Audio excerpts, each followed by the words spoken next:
Hi, and welcome to the Crit Hit Wild podcast, where we cover all things Marvel Crisis Protocol, and we cover a new character every week. This week, we're going to be talking about Doctor Strange, and I'm your host, Fred. I'm Brad. I'm Steven. Hello, gentlemen. Hey, I'm going to warn everyone today, I am tired. I am really tired, and I just ate a ton of Olive Garden pasta. So I am in a fugue state right now. So how are you doing today, Brad? I guess better than you. I had to pause my movie so we could record this podcast. What movie, if you don't mind sharing? Isle of Dogs, and it's really good. Isle of Dogs. Okay. Yeah, it's an animated Wes Anderson movie. Okay. All right. Well, how about you, Steven? How are you doing? I'm doing pretty good. I'm currently painting the Wrecking Crew right now. Painting the Wrecking Crew. Driver. Yeah, working on Pile Driver specifically. Okay. Yeah, you. For those of you who are listening, how are you painting them? Like, do you have them all put on the base yet, or do you paint them before you put them on there? Well, I did have them all on the base at one point in time. I actually put them in with green stuff so I could remove them because I was just doing fittings for them. But right now, the only person who is glued into the base is Pile Driver because he's in the back, and I am painting him separately from the other individuals. Okay. And I will do those individuals on alligator clips, and then attach them to the base to finish them up. So. All right then. Okay, I'm glad. So that's the pro method, everyone out there. That's what you're supposed to do to paint these guys. Okay, well, I wouldn't say pro. I've seen your stuff. All right, let's move on to the MCP news. There is nothing out of AMG. Right now, we're in a quiet period, so no news right now. I guess there have been a couple models have come out, but we knew that was the case. Like, a couple things became available to purchase. All right. Fred, we did have a piece of news. They didn't announce We it. did have a piece of news. And so I didn't think about it. But I think the date's July 17th is when the Brotherhood models supposedly are coming out, according to AMG's web store. Okay. So that's all right. cool. So that's Lady Mastermind, Avalanche, the other two. The other one. Exodus. Yeah. Exodus, yeah. That dude. The one I liked the most. The one that I forgot. Okay, well. That's on July 17th. Well, let's talk about tournaments that are coming up. On July the 12th, there is going to be a tournament in Concord, North Carolina at the Mighty Meeple. I've never been to this store, so I can't speak on it, but it is a nice space, according to Steven. And if you're in the general area, head on down. It should be a good time. And then there's also, on that same day, on July the 12th, there's a tournament at Recess Games in North Olmsted, Ohio. I have been to this store, and it is a very nice space. So if you are in the northern Ohio area, you should go. It will be fun. Then coming up on the 19th of July is the next Appalachian Cup tournament held at Lost Legion Games and Comics in South Charleston, West Virginia. That is our local game store, Brad and mine, I should say. And it is going to be a big one. Brad, how many people are signed up currently? 18, and the first 18 that sign up and show up get a pack of 8 cards, custom cards. So right now, that's everyone who's coming. But if we have people not show up or drop, and you sign up now, they could be yours. 18. That is quite a lot of people for our little store.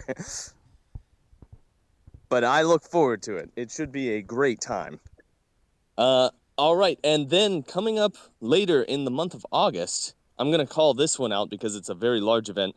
On the 23rd and the 24th of August, there is the Utah Cup MCP tournament is going to be taking place. The tickets are $25 on August 23rd and 24th. It is $25 for the day, or a weekend pass is $50. On the 23rd, the tournament will be a gymnastics tournament, and the challenger event will be on the 24th. And this message that I have does not have where the location is, but we will find that out in the future. I will call this out Utah. in later. It's in Utah. My guess is Salt Lake City. Probably. That's my guess. Okay. All right. Well, those are the upcoming events. Let's talk about games that we've played recently. Do you gentlemen have games to talk about? You know I do, Fred. I know you do. How about you, Steven? Do you have a game that you want to talk about? I am fortunate. No, I do not have any games this week. Okay. All right. Well, Brad, why don't you take the over this game? I have two games to talk about. I also have Brad, two do you have games. only? Oh, you have No, two. I Okay. also have two. So we can tag team the first one, Fred, because we played each other. Yeah. Yeah. Fred was playing Wakanda. And Indeed. I played Apocalypse because I wanted to try out two models in my list. And I got to play both of them this game. That was primarily Gambit. I wanted to play Gambit. And then I also wanted to try out Beast again. I've played him before, but I took him out of the list and put Deadpool in his place, which I liked, but I wanted to try Beast again. Gambit did fairly well, if I recall. From my perspective, Gambit did amazing. He was like counting wilds twice on everything, including defense rolls, is humongous. Like, there were many times where I went into him with an attack, and he rolled a wild, and my attack did a lot less than I was hoping it would do. Yeah. Like, Gambit is good now. Beast did pretty okay. He took out he flipped Killmonger. Yeah. And then I mean, he flipped don't Killmonger. think I did anything else with him the rest of the game. But he flipped Killmonger, took his point, scored me some points, and that was fine. From my perspective, what Beast did is I moved Killmonger up, and Beast moved up, attacked him, and then Brad had priority and attacked him a second time before I could activate Killmonger and dazed Killmonger. And that's all that Beast did. I feel like Beast... I'll be frank from my perspective, I don't think he carried his weight. I don't think he was worth the... Like, who would he have been otherwise? Deadpool. I don't know. I think Deadpool would have been better. Maybe. Maybe. But I played Wakanda. I had Black Panther. I had M'Baku. I had Killmonger. Did I have Shuri? No, I did not. I had Mighty Thor. And we were playing on Did you say hammers. Okoye? And Okoye. I had Okoye. We were playing on hammers and on Imkron crystals. It was the sword base equivalent. Yeah. And so this game, I tried fighting, and I can't outfight Apocalypse, is essentially the long and short of this. I ended up having to place Killmonger before Brad had to place Apocalypse, and that meant that my Killmonger was on the other side of the board from Apocalypse, so I wasn't ever going to be able to... I mean, I could have probably made it happen, but I wasn't going to be able to usurp the throne appropriately. And that's going to be a learning experience for me. I need to put Killmonger just central so he's not stuck on one side. And I just need to be a little bit more cagey when I'm fighting against Apocalypse. Apocalypse himself can kill anything on my team pretty easily. And my team still has the same problem that Web Warriors do, in that we are weak to mystic attacks. And the Apocalypse list that Brad plays has the ability to do mystic attacks or switch to energy attacks if they're attacking M'Baku. So it's not a good matchup for me. I need to come up with some solution. I was playing Apocalypse. We already talked about Beast and Gambit.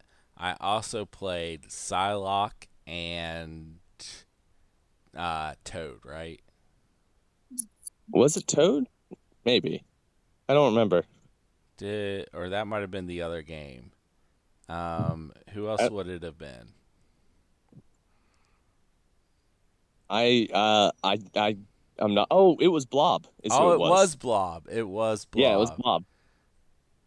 Because I pushed M'Baku at one point. That's true. And completely ruined your turn. Your turn.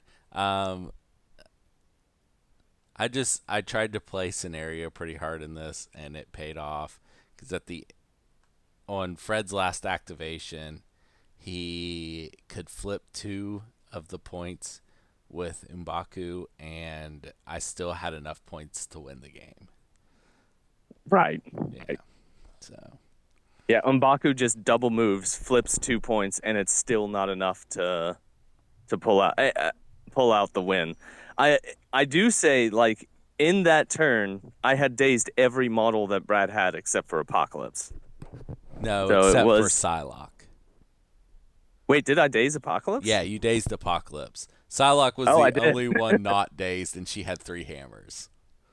Right, that's right. She ran away with 3 hammers, and I nuked everyone else on the board. Yep, sure did. Wakanda Forever is a great card.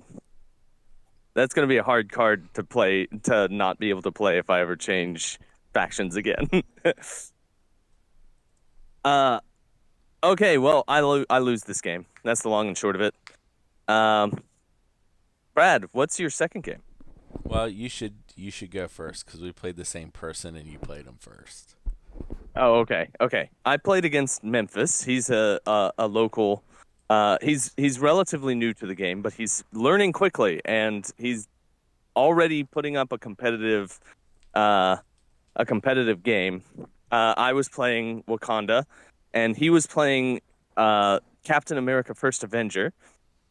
And my list in this game, we were playing at 17 threat, and I don't remember. I think it was Spider Infected and a Secure that I can't really think of right now. Oh, it was Wedding Party. It was Spider Infected and Wedding Party.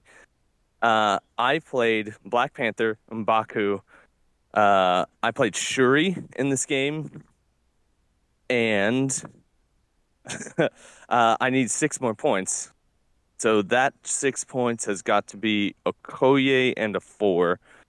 And the 4, I think, was Killmonger. It was Killmonger, because I usurped the throne in this game. Memphis was playing Captain America: First Avenger. He was playing Carol Danvers, 5-threat Captain Marvel. He was playing the Black Widow, 4-threat Black Widow. And he had one more model, who I am again forgetting. So it would have to be a 4-threat model, and I can't remember what it was. But in this game, I went pretty hard, pretty quick for Carol Danvers with Killmonger. And on round 2, Killmonger started right next to Carol Danvers. He attacks her. I think my first attack does no damage, but then I attack her a second time, and I have usurped the throne in this round 2. I attack her a second time, and on my second attack, I do 5 damage because I roll pretty hot, and he's rolling 9 dice on his builder, and with a pierce, and then I Wakanda Forever, and he dazes Carol Danvers round 2 before she can activate, and I usurp the throne, and I do a ton of damage to his team's coherency. And it was very tough for him to recover after that occurred. It is like night and day how effective Killmonger was in my game against Brad and in my game against Memphis. And I think part of that is that Memphis didn't know what Killmonger could do, like what he was capable of. And like that is a trick that people need to be aware of before they go into fighting against Killmonger, or he will just erase one of your biggest models. I like that about him. He's pretty effective. Anyway, Memphis put up a pretty good fight after that, but there was pretty much no recovering. I was too far ahead, and I was also Shuri being able to auto push people, even the Black Widow. Like, I would shoot at the Black Widow. I would do no damage, but I'd still push her off the point that she's on, and that's pretty devastating. Anyway, I win this game, and I feel pretty good about it. All right, Brad, what was your second game like? I also played Memphis. He played the exact same list against me. He had a game before Fred played the same list too. So once again, that was First Avenger, Cosmic Avenger. I don't remember what Winter Soldier's subtitle is, or I'd use it. And Oh, then, that's The the other operative. model. yeah, the Operative and Helmet. Helmet. And I played Apocalypse. This is the game I played Toad. Wait, so he played Baron Zemo into you? Yeah. Okay, that he did not play Baron Zemo into me. Wait. He played the Black Widow into me. Oh no, that's who he played against. Played into me. I must be thinking of some other game where he played Zemo into me. Because you're right. It was Black Widow. It was absolutely Black Widow.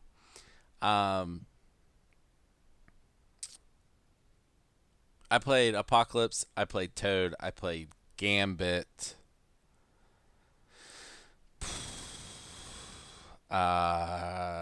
Blob. And I think Beast. I think I played Beast again. Once again, I tried to go pretty hard scenario with some attrition mixed in there. Memphis is still at the point where he thinks more about killing than he does scenario. And we were playing Mayor Fisk. Sorry. And so that hurt him a little bit. When I was like pushing and throwing people off of the point. I was also, my attrition was working very well, and I kept dazing or KOing 1 to 2 models around, starting on round 2, before he got to activate them. So, like, he activated Winter Soldier the first turn, and I don't think the rest of the game. And then there's someone else who didn't get to do a lot. At one point, Carol was at 5 power, and so he went with someone else because he couldn't transform her. So Apocalypse then just dazed her. So it was one of those games where, like, you know, I rolled at least average, and if Apocalypse rolls at least average, I am taking people down. So I win this game. I don't remember the final score, but I scored a lot of points very quickly. I didn't help him either for the whole damage thing. That it was cosmic cubes fragments, and so we were all taking damage. But I had 2 cubes on Toad behind a building on my side of the board, like way far away from everything. So I was just getting 2 free points off of him easily. Mm-hmm. Yeah. So that was the game. And then we also worked. It was actually before this game, but we worked on a new list for Memphis that sounds very interesting. He can play 3 different leaders, which one of those was an accident. But it has some potential, and he can tweak from there. But I think he's ready to move on from the starter set because that's all he has right now, and that's all he's been playing. Yeah. I mean, I think he's doing pretty well with them, and if he starts like playing around with other factions, he'll see the way that the game plays. Like he'll get a better sense of how it runs. Oh, should I introduce him to spider foes? I mean, Anyway, he'll have chances to interact with all the affiliations eventually, I'm sure. He may be coming to the qualifier. Will he? No, Oh, Yeah. okay. Yeah, we talked about no, that. I mean, make myself like a semi-instructor to him, saying, "This is how you play spider foes. Do you like spider foes? Spider foes are fun." You're trying to convince him to play spider foes. Have a convert.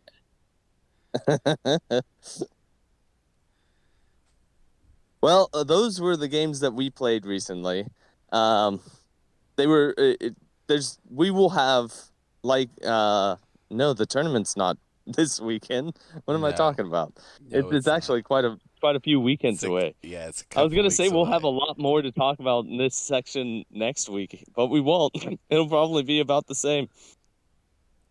Oh well. Whatever. Well, in the near future, we will talk a lot more.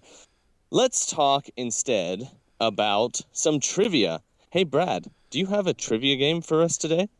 No, why would you think that, Fred? Ah, I do have trivia. I do have trivia. I told Fred before the show I had trivia, and I thought it would be funny. But then I realized he doesn't want to do the trivia, so if I let that joke go too long, we just won't have trivia because he won't let me. So here's how the trivia game works. Fred needs 7 points to win. And he gets 3 points if he guesses the correct Marvel Crisis Protocol character that I describe some trivia about. And that trivia is from the comics, and Fred has read very few of the comics and doesn't always listen to me when I tell him stuff from the comics. So it's really hard for him. If he gets it wrong, I'll give him a hint, and he'll get 2 points. I don't remember if I said that he gets 3 points the first time, and 2 points with the hint. And then if he has to ask Steven for help, he gets 1 point. Once again, he needs 7 points to win, and that's the ball game. So 7? Well, he only gets the 1 point. He only gets the 1 point if I get it right. Right, yeah. And just asking me yeah. does not get him a point. No. Not just asking. Yes, 7, Fred. You got like 8 last week. Yeah. Okay. Before gaining superpowers, this character was a journalist that wrote a piece about the real identity of serial killer Sin Eater. When a superhero captures Sin Eater, it's revealed that the person this character wrote about was not the real Sin Eater, causing this character to lose their job in disgrace. This character develops a hate for that superhero and then gains superpowers shortly after. Huh. Okay. Who is a villainous former journalist? Who could that possibly be? I have no idea who this could be. Is this and Sin Eater? I don't know who that could be. Is Sin Eater not even like a superhero? Is that just like some place setting serial killer? Well, Oh, actually, no, no, no. Wait, wait. Sin Is Eater, this Venom? Is this Venom Sin, Eddie Brock? Sin, Is this Venom? Fred, can I tell you who Sin Eater is?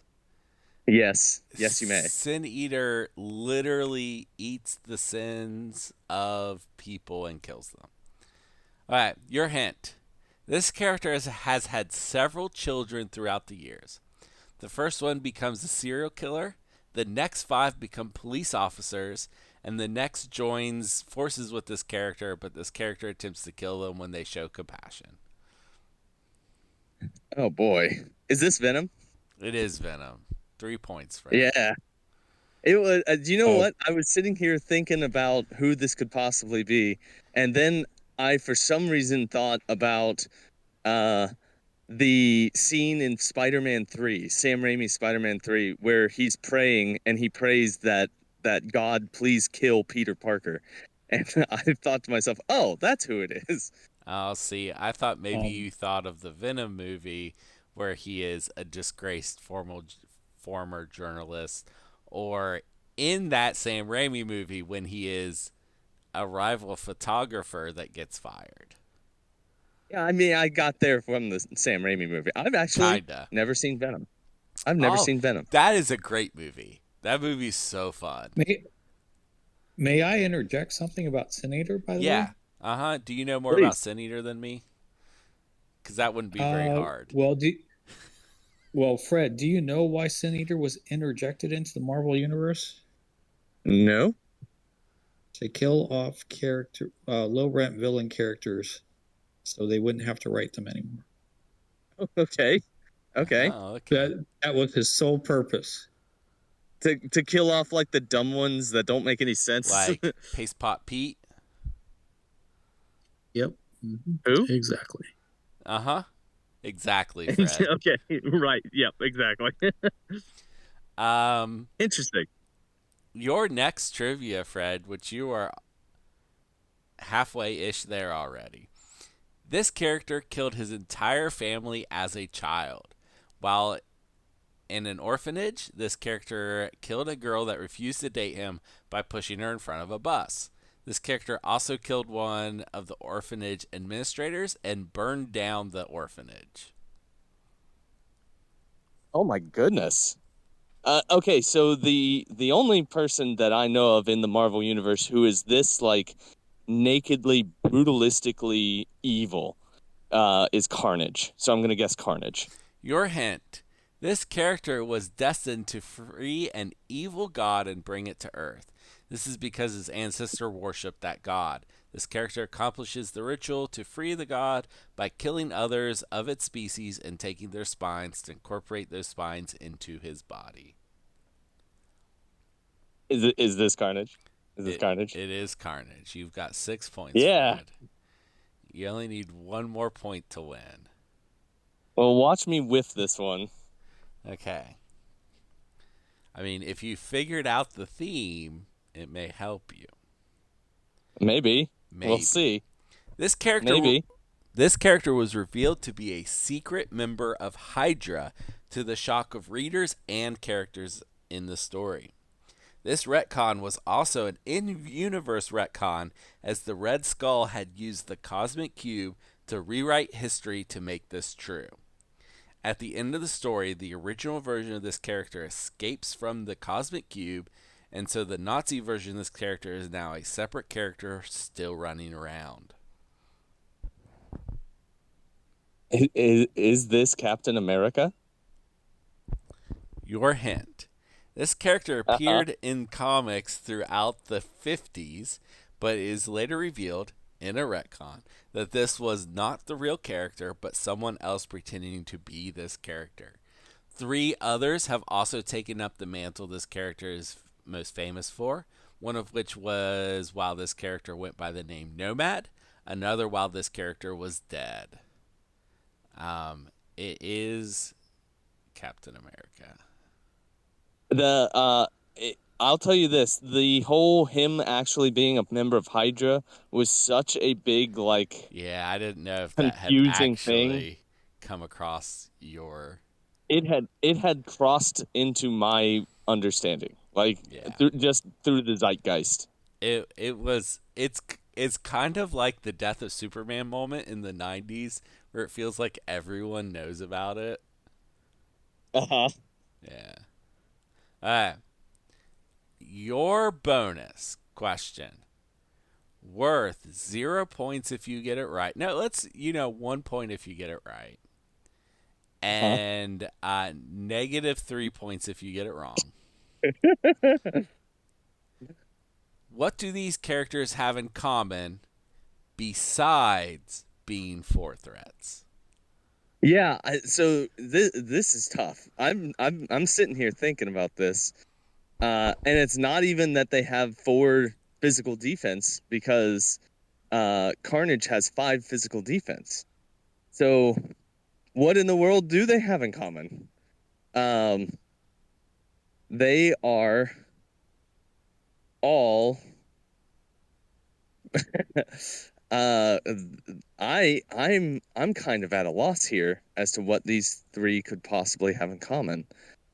Is it that they have a tactics card that nope, Captain America definitely doesn't. I was gonna say like a tactics card that moves them or that allows them to move, but Captain America, the one I was thinking of was Avengers Assemble, which isn't a Captain America specific card.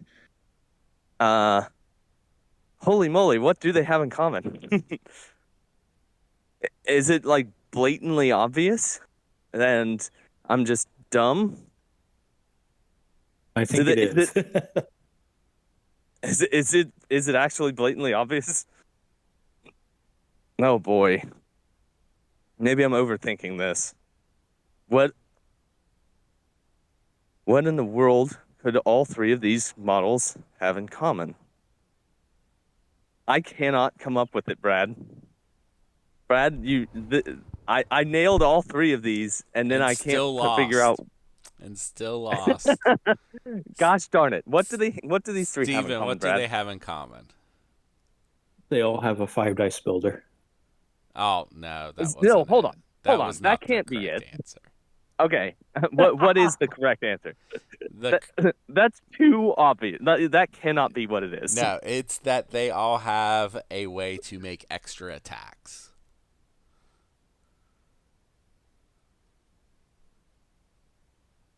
Yep, he Oh, is correct. But no, but that's yeah, they're so. 5 dice Hold on. builders.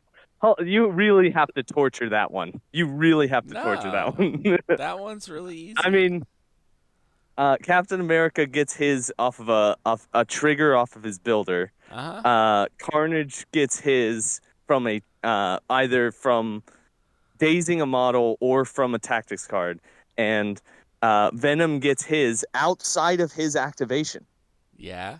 from other characters attacking him. Yeah. Oh, daggone it. Fred, Okay. do you know how few characters we have left for trivia? If I'm going to connect 3 of them that we haven't done yet, it's not You've going to. really got to torture these. I don't have to torture them. That doesn't feel that tortured. But I got to find something to connect some of these characters. Yeah. Not Brad, I'll that try they. to come up with something next week. Okay. So Oh no, and this will be a surprise to Fred, you guys, and our listeners. Probably 2 weeks. I don't think I'm available next week. Oh no. Okay. oh, Yeah. Okay. okay. So I got time to think of something very devious. Yeah. All right then. Well, I guess I lose You because sure Brad do. created this insane rule that if I get the one question wrong, I lose 3 points, even though I got all 3 right on the first guess. Oh well. Okay. I guess that's how it works. Yeah. You're in And I Brad's scored as classroom. many. I scored a winning number of points anyway. If this were last week. Uh, I don't know what to tell you, Fred. All right, well, let's talk about the person that we are here to discuss today. That person being Doctor Strange.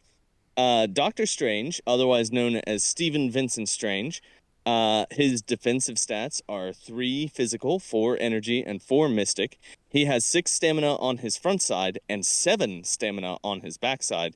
He is is a threat value of 5, a size 2, and a medium mover. He also possesses a medium-sized base, which is very important. Like he's quite that's quite helpful. And he is affiliated with Convocation, Defenders, and the Midnight Suns.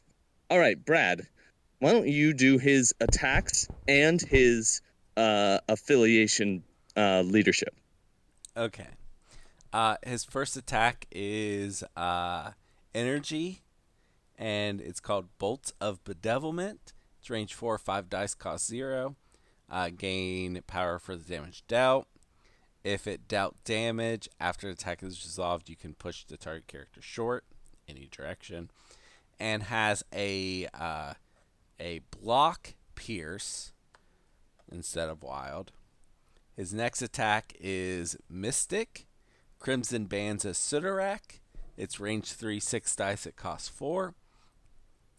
After the attack is resolved, the target character gains the Stagger special condition.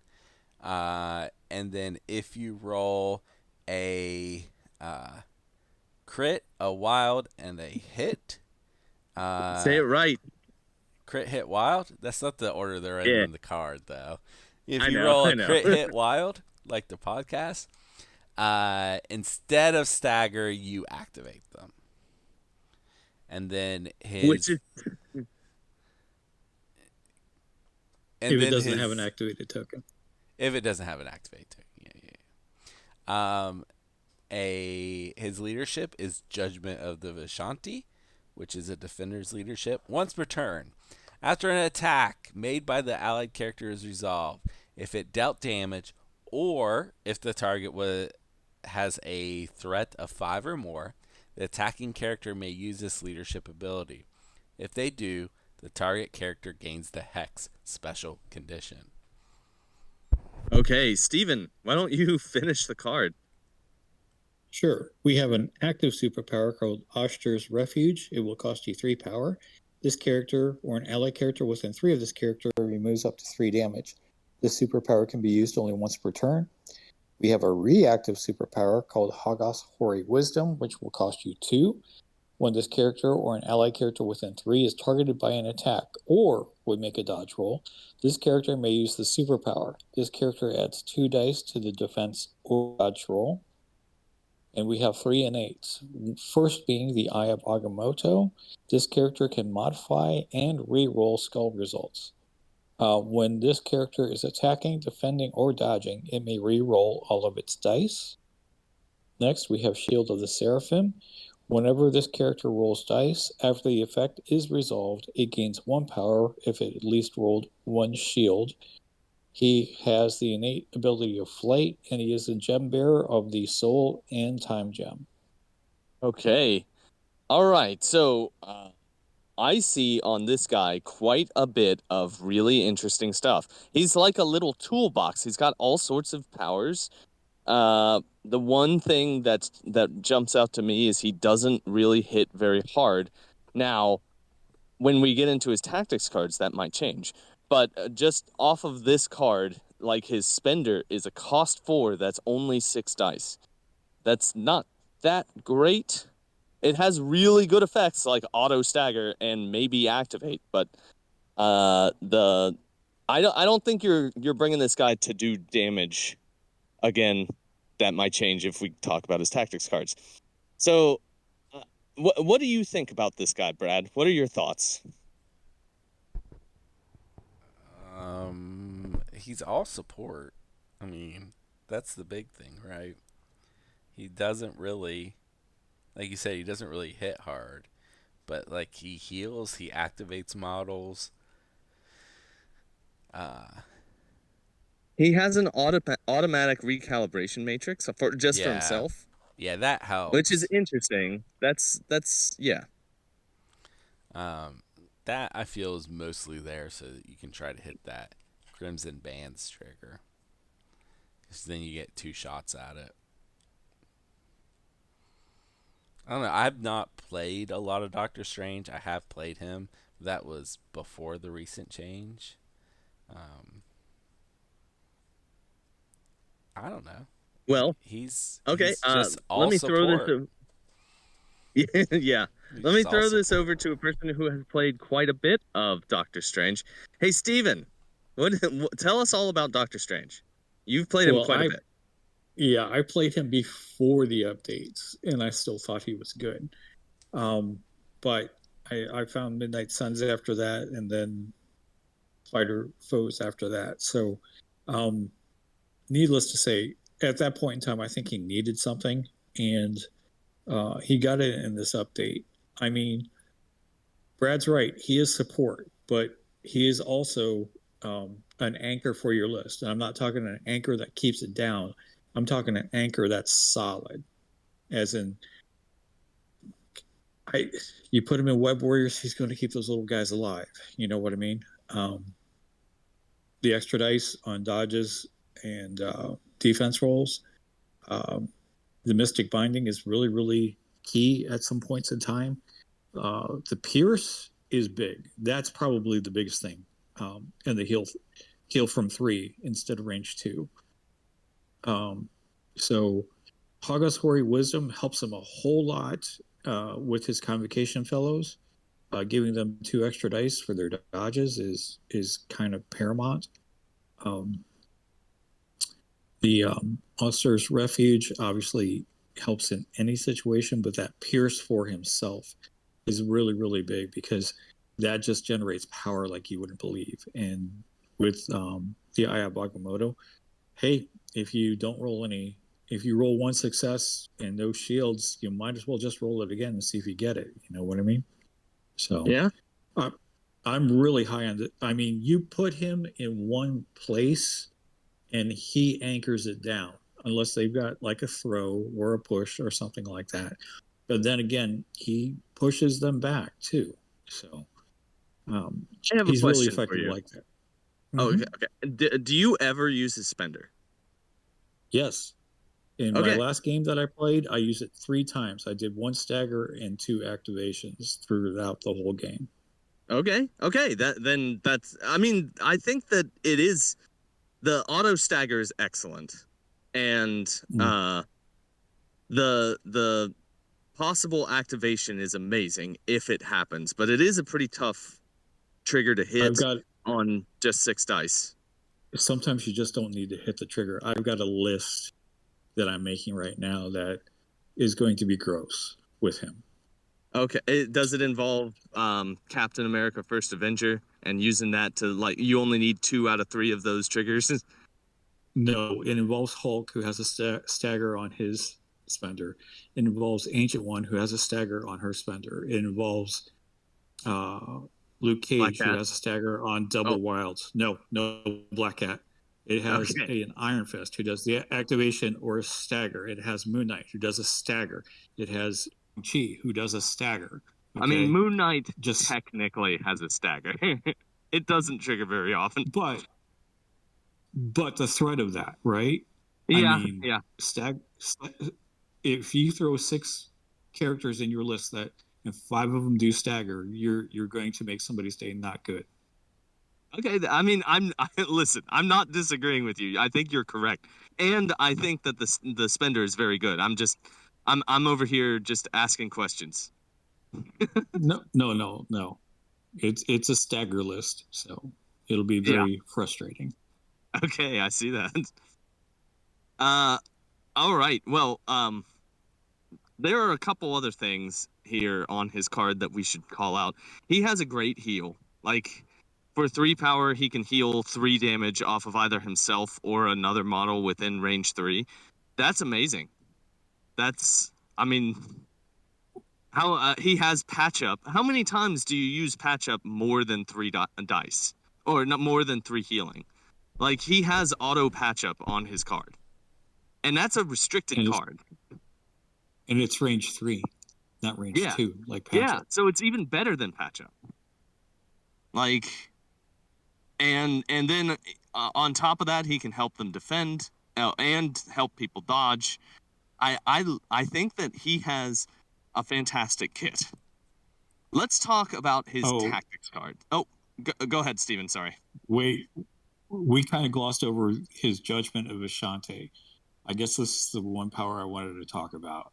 Oh, okay. Hexing your opponents on damage is very, and you get to see when you get to do that damage, and if they're 5 or more, depending on, you know, I mean, you can't do it to like Malekith and Immortal Hulk and some people like that, but an auto hex on a threat 5 or more, or a hex on damage on anything smaller, really hampers their dice, and then all of a sudden your math gets really, really easy.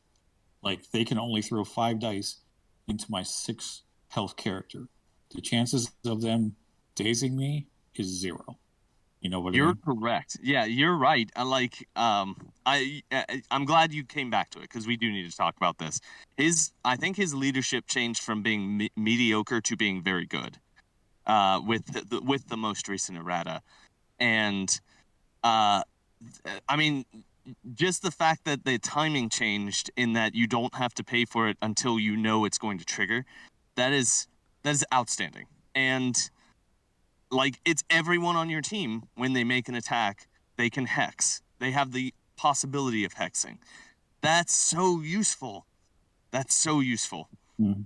It, like hex is one of those powers that nobody thinks of as being like real flashy. Like it's not the one. It's not like incinerate or shock, but it may be in the wash of things and in the randomization of the dice game. It may be more valuable than um those Well, things.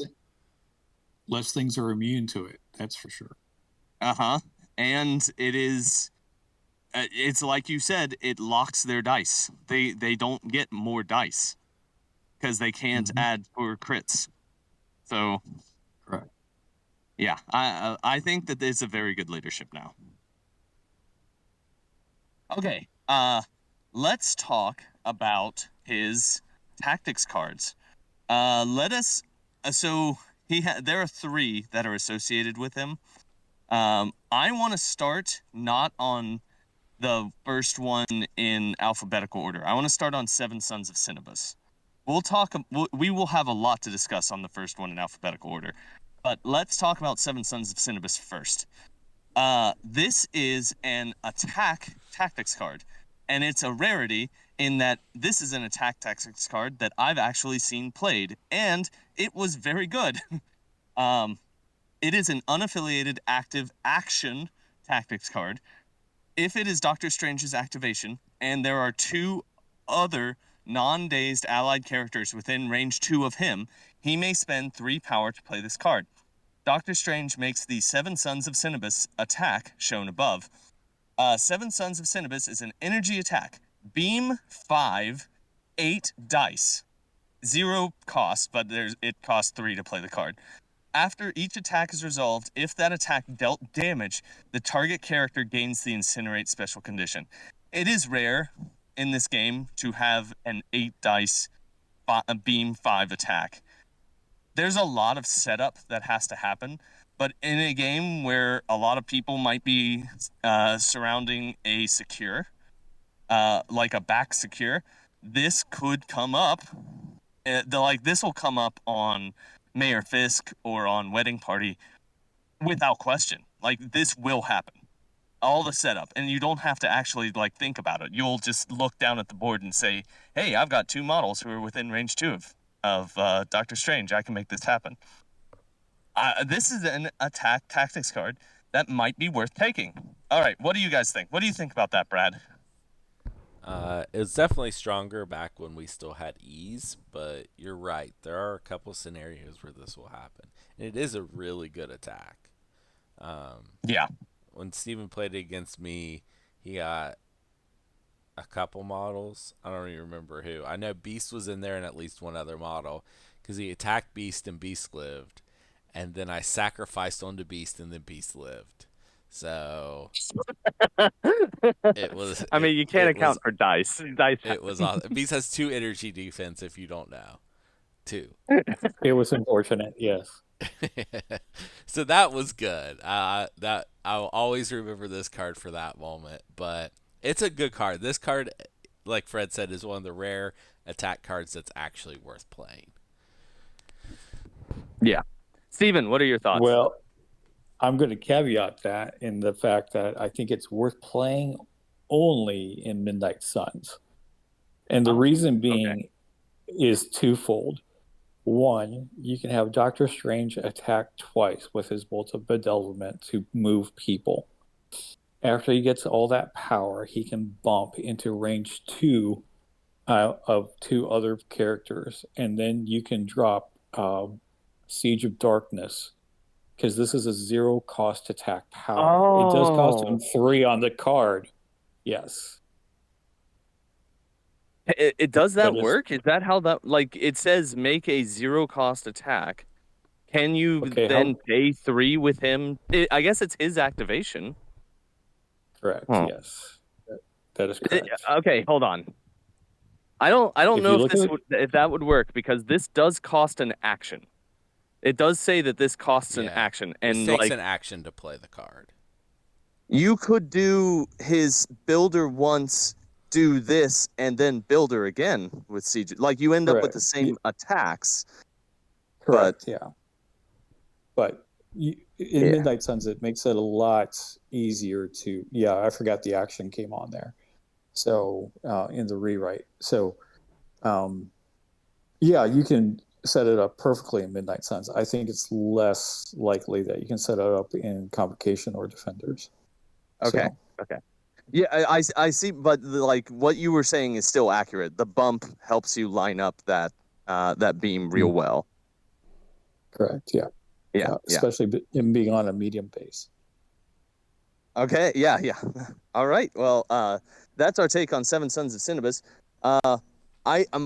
I want to say that it's worth taking. Like it's definitely not one that you bring every game, but it's one that's in your 10 probably.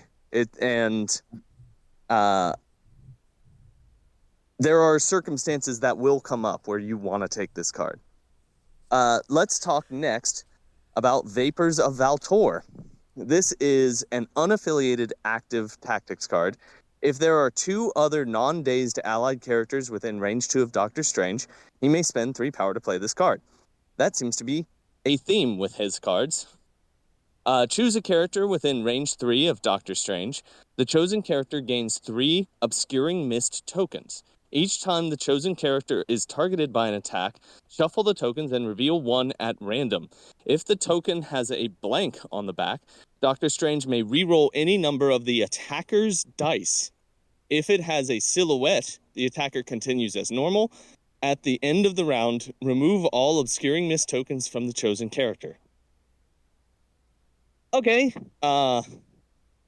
that's interesting. I don't think I've ever once in my life seen this card played. Like, I'm playing it. You're playing it? I'm Okay. playing it. Yeah. Okay. You know why? Why? Because you cast it on an enemy character, and 2/3 of the time you get a Dark Rain. Yeah. Wait. Hold on. No. It's a defensive card, Steven. Yeah, like I'm confused as what you don't get a Dark Rain. You pick another character, correct? Uh-huh.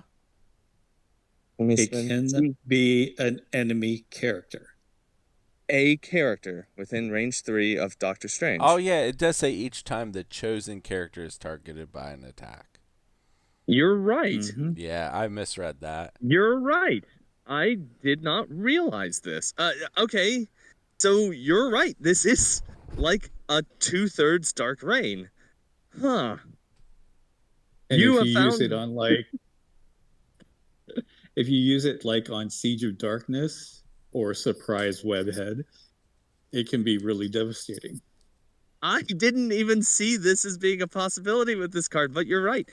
So I was thinking about it as a defensive card, like you play it on your own person, and like 2/3 of the time they are attacking a mirage instead of them, and they don't hit them as well. But maybe you're. Oh wow. Okay. Yeah, All you right. can use it either way. That's You can. You, that's you have instantly raised my opinion of this card, Stephen. Okay. I'm glad Well. I'm good. Good. I'm glad I'm good for something. Yeah. All right. Well. This card is much better than I thought it was. What do you think about this, Brad? well, yeah, no. Now that it's like choose a character, it doesn't matter if it's friendly or enemy. It is much better. I thought it was a defensive card only, as well. It is. It has So again the same requirement that you are within range 2 of 2 additional yeah, friendly model, which yeah, is like that's a steep cost. I was just saying how that's gonna happen sometimes just by itself in games. It feels somehow steeper in this case, but I do think that it will just happen. And you don't. better in Midnight Suns. Yeah, you're right. It is more likely to happen in Midnight Suns. Oh, and by the way, he doesn't have to use this as an action. He just has to do it during an activation. Yeah, during his activation. Oh, during Or his during any activation. activation. Yeah. Okay. any Yeah. activation, yeah. Any activation. Okay. Yeah, it's a real good card. So Oh, what we're learning is that he has 3 very good cards. the other thing about this card is that Doctor Strange is the one doing the reroll. So if you get a bunch of skulls, he can You can reroll reroll the those. skulls. Yeah, you're right, because he can And reroll skulls and just you'll for any get reason. extra power for rolling a A Shields. shield. shield. Yeah. You're right. Oh my God, there's so If many you roll a ways that shield this on the card is effective. reroll. And then if Doctor Strange is doing the attack, he can reroll twice. Right. He can do his own reroll, and then if he pulls a blank, he can do a reroll. Mm-hmm. All right. Well, this is a good card, everyone. I'm convinced. Okay. Let's talk about the first card. It is called Pentagram of Farala. This is a defender's specific card, so there's that limitation on this. During the power phase, an allied Doctor Strange or an allied Wong may spend 3 power to play this card. Place a Mystic Portal token within range 1 of the character that played the card. Then place a Mystic Portal token within range 5 of that same character. At any time during a character's activation, while within range 1 of a Mystic Portal, it may spend 1 power once per turn to be placed within range 1 of another Mystic Portal.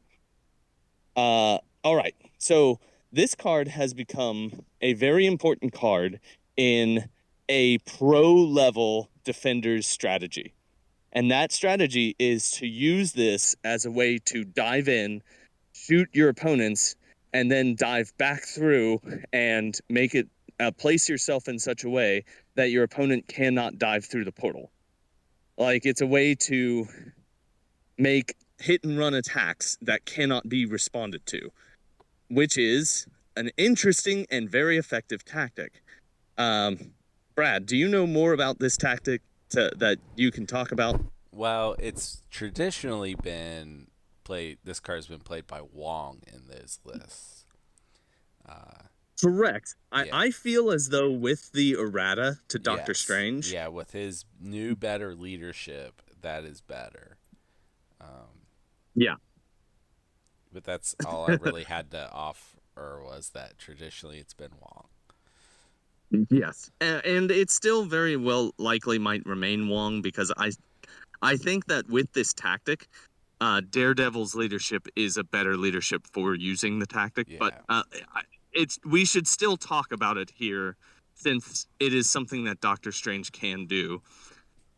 This tactic is, some would say, very broken. it is highly effective. Like what'll happen is you'll have a guy show up, make a range 2 attack into your model, and then duck back through, and you will not be able to make a range 5 attack to reciprocate. Like it's really strong, and it only costs 1 power to be able to dip through the thing. So it'll cost a grand total of 2 power for the model that does it. A bargain for being able to move around as much as this allows you to move around.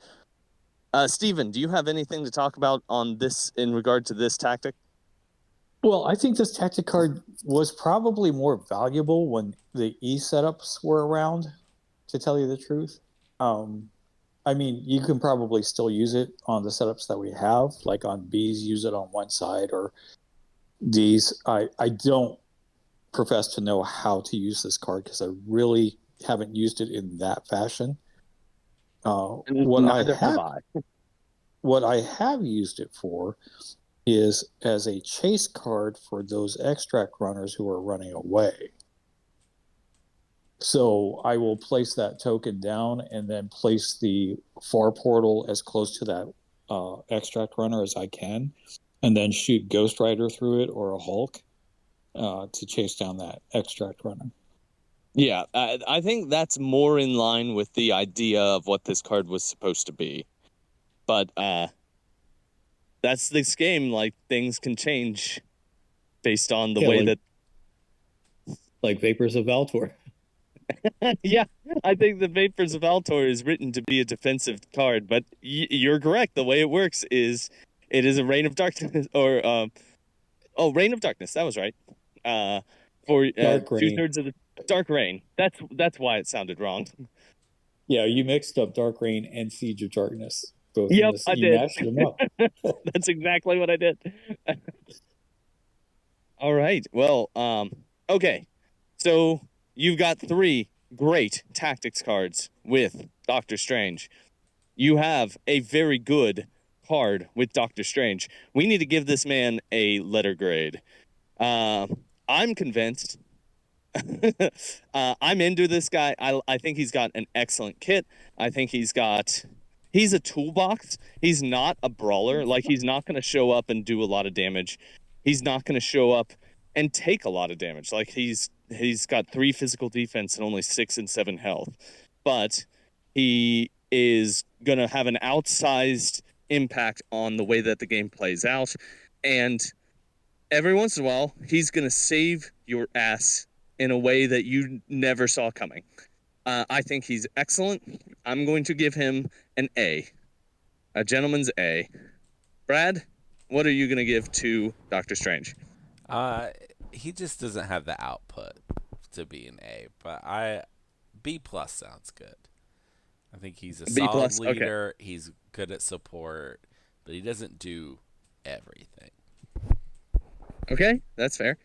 Steven, what are you going to give to Doctor Strange? I'm at an A- actually. I mean, I like his kit. Let's put it this way. As a leader of the Defenders, I think he makes that list a lot better under his leadership by shutting down the opposition, so to speak, with the hexes.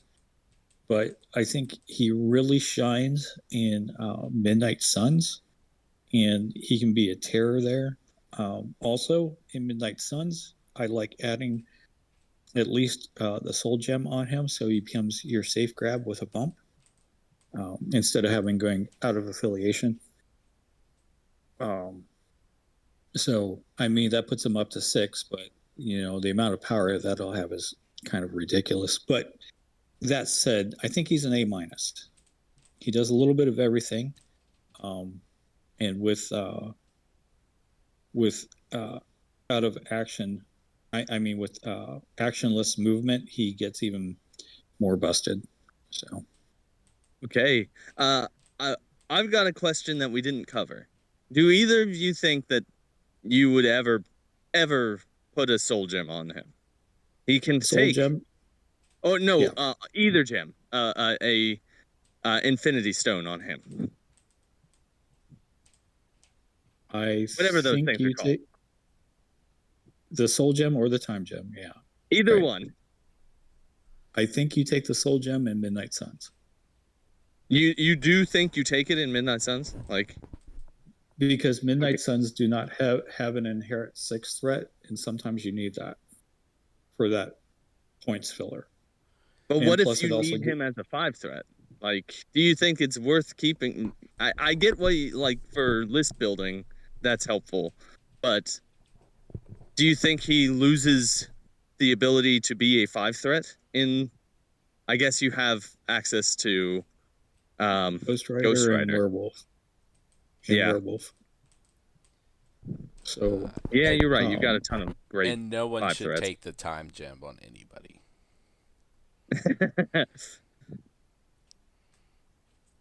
but yeah, you want to see him swim in power. Just give him the soul gem and people doing superpowers around him, so he'll have enough power to protect all your allies, obviously, and heal up a lot of people. And plus, it's not cost draining either. It just happens. So, like I said, Okay. you'll get 2 power, and you can move, bump, grab, and move back. That's kind of valuable. So, Yep. Yep. It is essentially a safe grab round 1 from the mm-hmm. middle point.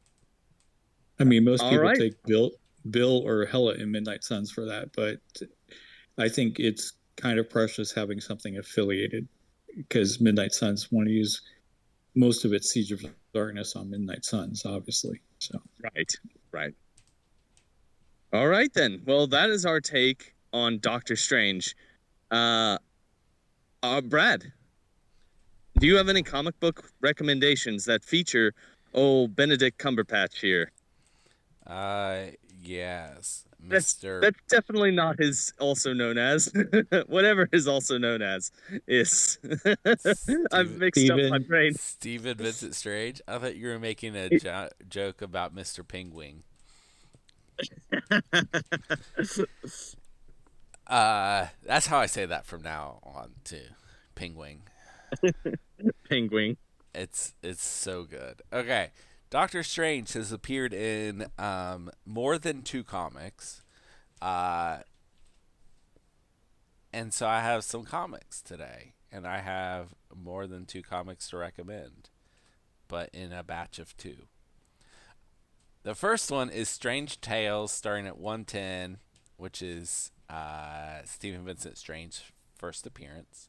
And then you can keep reading from there. There's a lot here. The 110 is by Stanley and Dick Ayers. And uh, Doctor Strange, in his first appearance, is helping a man who's being plagued by nightmares. And it turns out that the literal embodiment of nightmares, his name is Nightmare, is in this guy's dreams causing problems. So Doctor Strange has to fight him. It's interesting that his first appearance is not his origin story. They just completely skip it and they come back to it I later. mean, that happens all the time though, right? Like Not isn't in comics. Yeah, Wolverine's first appearance, Wolverine. Yeah, he that's a shows good up fighting example. Hulk. He just shows up and That's a good punches Hulk. example. Um, mm-hmm. And the Wendigo. Okay. It's important that Wendigo is also there. All right. You're right. It's probably 50-50. Or close to it. So that's his first series, and eventually Strange Tales gets renamed to Doctor Strange. During that period, uh, the Doctor Strange Volume 1 period, after it gets renamed, uh, Doctor Strange has a really weird costume. Like, he wears a full head, like, mask, like a hood thing that covers his face and everything, which is really weird. It is weird. It's very weird.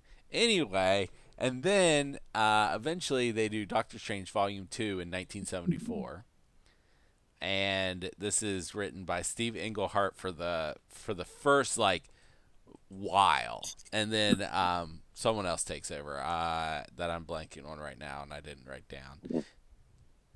But this is where they really figure Strange out and how to make a good Strange comic. So the last series is pretty good, and there's a lot of classic stuff in there. It establishes a lot of stuff.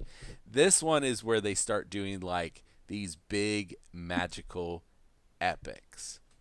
So like there's a multi-issue story where he fights Suma Garath. The Montesi formula has this big arc in this comic. There's stories featuring the Darkhold in this. It really explores that magical world on a much bigger scale than before. Like it feels like a blockbuster. So I think if you just want some good, solid Doctor Strange comics, this series is the right place to go. Okay. And that's it. That's my recommendations. Okay. Because I had, All right. and if you want more, go back to the other Doctor Strange episode and listen to me talk about 2 other stories in that one. Okay.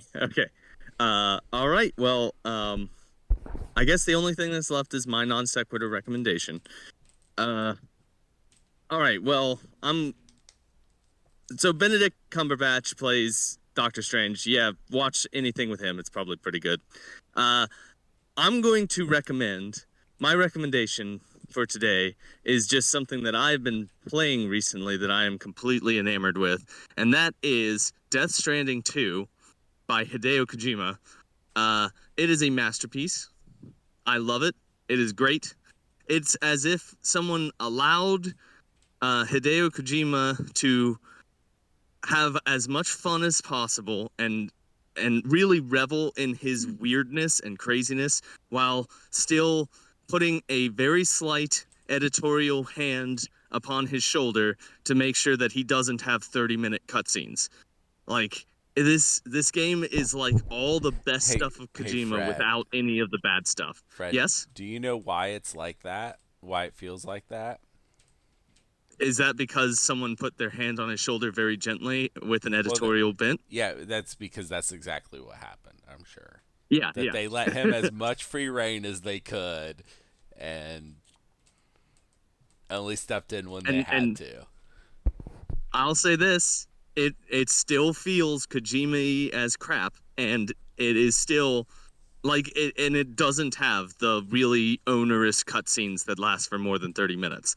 Like this is what he's supposed to make. It's also outstanding. Like the game itself is great. It takes what worked in Death Stranding 1 and magnifies it, and it cuts out all the stuff that didn't work. Like I can't think of another case where the sequel was took all the good stuff and removed the bad stuff from the original. Everyone, play Death Stranding 2. It's great. It's amazing.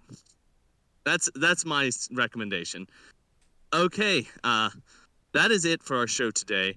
We were not joined today by Brandon. There was a possibility he would join us if he was able to make it here in time, but it does not look as though that's the case. He was also not feeling well today, so I guess I'm gonna give him a pass. I'll give him a pass this time because he's not feeling great. I won't. But did you just say don't? I said I won't. Oh, you won't. Okay. All right. Well, thank you all for joining. Thank you, Stephen and Brad, for joining me here today. I guess it's possible that we won't be here next week, but if we're not, then we will pick back up in 2 weeks' time. To all of you out there listening, I hope that you have a wonderful day and that you play some great games of MCP. Goodbye, everybody.